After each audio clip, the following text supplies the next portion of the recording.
Oh, sorry. Just a minute. I got to get my earplug. I thought I had it plugged in already, and I don't. There we go.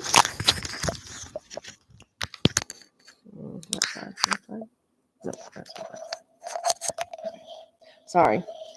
I didn't know I didn't have those plugged up yet. It's in the morning. That's all I can say. So this video is going to be about taking every thought captive. My reading. Sorry, my voice is very croaky in the morning. So the reading is from 1 Corinthians 10, 3 through 6. It says, "For though we walk in the flesh, we do not war after the flesh. For the weapons of our warfare are not carnal, but mighty through God, to the pulling down of strongholds, casting down imaginations and every high thing that exalteth itself against the knowledge of God, and bringing into captivity every thought to the obedience of Christ, and having in readiness to revenge all obedience when your obedience is fulfilled." Okay, all of that sounds good, but it just sounds like religion to me. Honestly, I did not know back when I was going through the healing process that there would be a place of peace where I would not have to be thinking all the time. Back in my early days when the healing process first began, I was so busy. I moved and moved and moved. I was always doing stuff all the time. And I didn't realize then that I had associative identity disorder.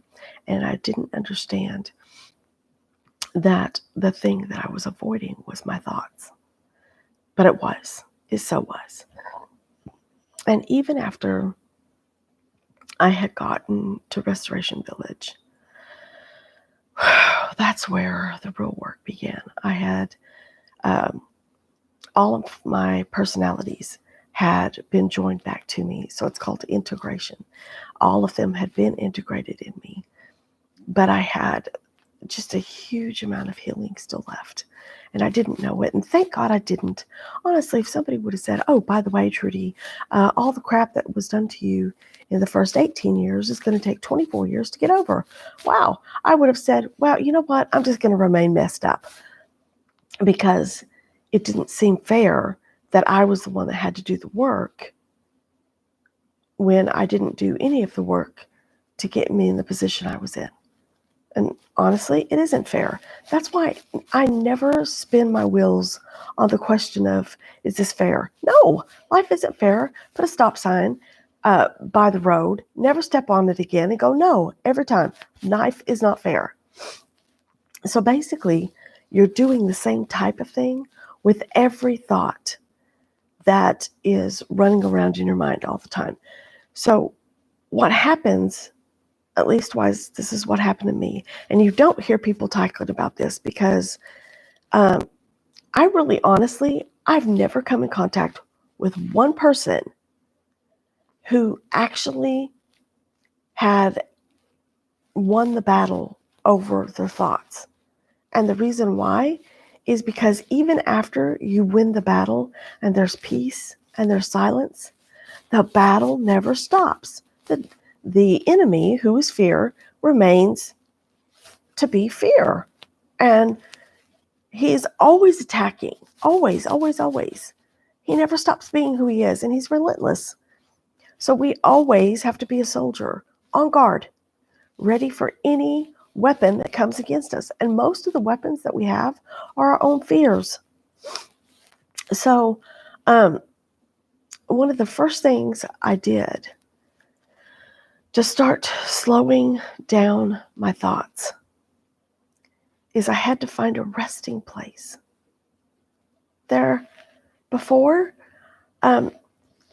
you can start doing any work on yourself at all, you have to be in a safe place, a safe environment, a place where somebody wants nothing from you. They only want you to get better. It's mama love. And so when you go into like a counseling session, the counselor is supposed to provide an environment where you feel safe, where you know that I can let down my guard and I can be vulnerable and I can see what I've been so afraid of. That's all counseling is. It's nothing else. And to be honest, if I had honestly, any trust in the system, I would be a counselor today. But I lost all trust and all faith in any type of counseling system. That doesn't mean that I'm not going to tell someone that it would benefit them to go to a counseling session, to go to 6, go to 10, anything to give them tools that they didn't get when they were growing up. So I'm going to give you some tools in this video. Number 1, you have to find a resting place. And if you haven't found a resting place, if you haven't found one person that with whom you can just let down your guard, even just a little, so that you can begin to see where you're vulnerable, then ask Daddy God right now today, Daddy God, I eventually want you to be my resting place because there's nobody else to trust. But let's get real. I don't know you. You know me, but I don't know you, and I'm scared of you. So could you please provide someone for me to be a place of safety just for a little bit so that I can learn to trust you in the midst of someone else, okay? And you know what? He'll do that. He'll meet you where you are. You don't have to do anything perfect. Restoration Village was my place of rest, and I was not wasting any time. I knew that I was a grown-up already in my body, but I was less than an infant in my mind because I went to Restoration Village in 2007, and I'm not going to tell you the date. I think I've done it in other videos, but I don't want anybody just looking at my videos to find a date. That's just stupid. But anyways, there are people who do that. I went there, and I had only been completely integrated for a few months before I got there. So in my thinking, I was an infant, but I still got to work. And some of the thoughts that I was having, I had conquered a big portion that had to do with self-esteem, and I had realized by the time I got there that if you try the things other people do, you are not going to get the same result because you're different. And so by the time I got to Restoration Village, I had already accepted that I am different. And then I had to start dealing with my difference. And that's a whole different deal. There are levels of devils. I'm being completely serious. So what happens when you start taking thoughts captive? The only way I know to do that is when I take a thought captive, I put it on paper.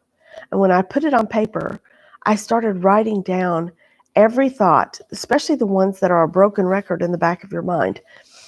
And I would compare it to scripture. For example, if I was thinking I'm unlovable, so then I would write down I am unlovable, and then I would find scriptures on love, and I would compare it, and then I could look at it, and I could say, well, I have all these scriptures that tell me I am loved and that I was loved before I was even thought of. So either God's a liar or I have a wrong belief system. And of course, I come to the conclusion that I have a wrong belief system.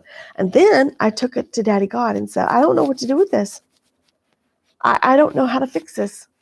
Will you help me? The moment I asked him to help me, he got the legal right to come in and set my thought system straight. It literally pulled down that stronghold. When I decided And I know this seems so simple, but it is actually a work of the Spirit. And you're going to feel the shift in the Spirit because we are spirit beings. You're going to see that with every single lie that you take captive, every thought you take captive, and you declare that this has to be a lie because my God is not a liar, it breaks the stronghold. And then Daddy God can show you all of the thoughts that line up with the lie and how they are against the knowledge of God. They're against knowing Him. So, and the cool thing about that is the more you know what isn't true, the more you know who is true. So you actually get the benefit of knowing Him. And it is a very long, tedious process. But I am here to tell you, if anybody could have spoken to me and said, Trudy, there will come a time when you will have no thoughts. Your mind will be silent. And it will be a good thing. Well, honestly, I would have said, I don't even know what you're talking about. That's funny. Good for you, Sister Woo Woo. Honestly. But I'm here to tell you, I love who I am now. And I love that the benefit of doing the work is knowing Him. That's number one. It's knowing Him. And then there's this whole boatload of good stuff that follows, which is I don't have to be obsessively trying to control my thoughts. I don't have to obsessively be thinking who likes me, who doesn't. All of these thoughts coming at me like a dart, because there has been raised a standard up against the enemy, and it's all around me. There is no hole in the curtain anymore. I have found my safe place in Him. But it's a process. So I want to encourage you today to begin the process of taking every thought captive by doing a simple thing, which is saying to Daddy God, you aren't my safe place right now. I can't trust you. I don't know who you are. So I pray that you send me someone who can be a safe place just so I can start looking at the thoughts that are against you. He'll do it. I love you guys. Have a great Wednesday. Bye-bye.